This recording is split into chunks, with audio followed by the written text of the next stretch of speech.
Hello दोस्तों, मेरा नाम है डॉक्टर के चौगले और हमारे चैनल डॉक्टर कंसल्ट में आप सभी का बहुत बहुत स्वागत है। आज की इस वीडियो में हम बात करने वाले हैं वूपिंग कफ या फिर परचूसिस के बारे में। तो ये वूपिंग कफ किस वजह से होता है, इसके कारण लक्षण क्या होते हैं, इसको किस तरह से डायग्नोस करते हैं और इसकी ट्रीटमेंट क्या होती है, इसके बारे में आज हम इस वीडियो में बात करेंगे। तो वूपिंग कफ एक तरह का बैक्टीरियल इन्फेक्शन है और ये बैक्टीरियल इन्फेक्शन मतलब कि वूपिंग कफ का बैक्टीरियल इन्फेक्शन हमारे नाक और गले के थ्रू हमारे बॉडी के अंदर एंटर करता है और ये काफ़ी तेज़ी के साथ एक व्यक्ति से दूसरे व्यक्ति में फैल सकता है।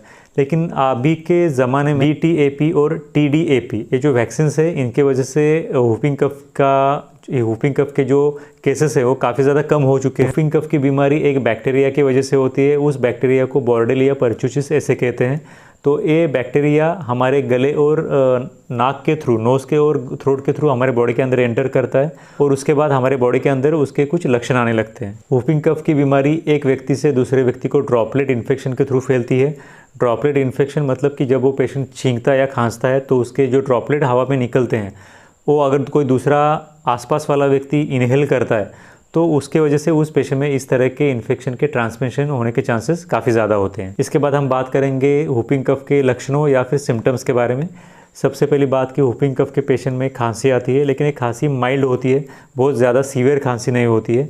इसके साथ साथ उस पेशेंट में बुखार आता है, फीवर होता है और रनिंग नोज़ होता है। पेशेंट का नाक हमेशा बहते रहता है, पेशेंट को छींकें आती है, स्नीजिंग होती है। वूपिंग कफ के पेशेंट में जो फीवर आता है वो लो ग्रेड फीवर होता है, मतलब इस पेशेंट में 101, 102 डिग्री फ़ारेनहाइट इस तरह से हाई ग्रेड फीवर नहीं होता है, लो ग्रेड फीवर होता है और उस पेशेंट में डायरिया भी होता है या फिर कुछ केसेस में हो सकता है।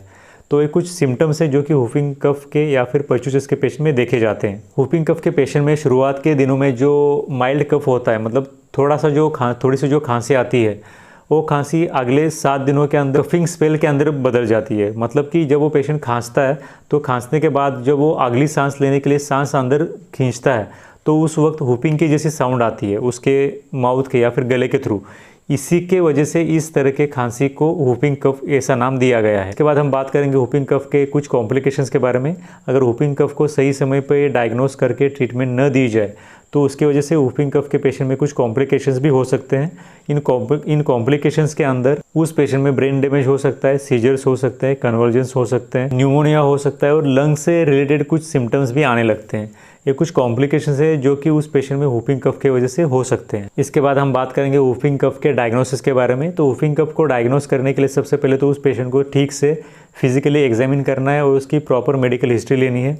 और जब वो पेशेंट खांसता है तो खांसने के बाद और जब खांसी उसकी रुकती है, उस वक्त जिस तरह की आवाज़ आती है उस साउंड को या फिर उस वूपिंग साउंड को ठीक से ऑब्जर्व करना है, ठीक से ध्यान देना है। इसके साथ साथ हम उस पेशेंट में चेस्ट एक्सरे भी कर सकते हैं। अगर ब्लड टेस्ट की बात की जाए तो इस तरह के पेशेंट में CBC या फिर कंप्लीट ब्लड काउंट हीमोग्राम भी कर सकते हैं। इसी के साथ साथ वूपिंग कफ को डायग्नोस करने के लिए हम नोज़ और थ्रोट के जो स्वैब होते हैं उन स्वैब को लेकर के लैब में कल्चर टेस्ट के लिए भी भेज सकते हैं। तो ये कुछ डायग्नोस्टिक टेक्निक्स है जिनको इस्तेमाल करके हम किसी भी पेशेंट में वूपिंग कफ को या फिर परचूसिस को डायग्नोस कर सकते हैं। इसके बाद फाइनली हम बात करेंगे वूपिंग कफ के ट्रीटमेंट के बारे में। तो वूपिंग कफ को ट्रीट करने के लिए सबसे पहले हम उस पेशेंट में एंटीबायोटिक्स देते हैं। एंटीबायोटिक्स के अंदर उस पेशेंट में अमोक्सिक्लेव दे सकते हैं, सेफिरॉक्सिम विद क्लेवनिक एसिड दे सकते हैं, या फिर अगर पेशेंट में बहुत ज़्यादा सीवियर साइंस और सिम्टम्स नहीं है तो फिर दूसरे भी एंटीबायोटिक्स दिए जा सकते हैं। एंटीबायोटिक्स के साथ साथ उस पेशेंट में कुछ कफ सिरप्स या फिर खांसी को कम करने वाली कुछ दवाइयाँ भी दी जा सकती हैं। तो एंटीबायोटिक्स देना और कफ सप्रेसेंट की मेडिकेशंस देना, कफ सिरप्स देना, ये कुछ बेसिक और महत्वपूर्ण चीज़ें होती हैं जो कि वूपिंग कफ के पेशेंट के ट्रीटमेंट के लिए की जाती है। इसके साथ साथ उस पेशेंट को काफ़ी ज़्यादा फिजिकली रेस्ट देनी पड़ती है। पेशेंट को रेस्ट देने के साथ साथ उस पेशेंट को हाइड्रेटेड रखना पड़ता है।